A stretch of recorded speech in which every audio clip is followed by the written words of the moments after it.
Hello and welcome to Zimstek Media. In other stories, Prophet Shepherd Bushiri has listed 4 keys to greatness in a new teaching focusing on inner character, discipline, humility, and service. Posting to his followers, the Malawian-born preacher said greatness starts internally. Guard your spirit before you guard your success, he wrote.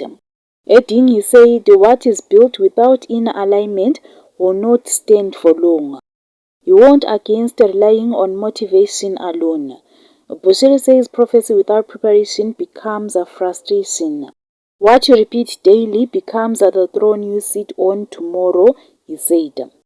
The ECG founder also cautioned the gift against pride.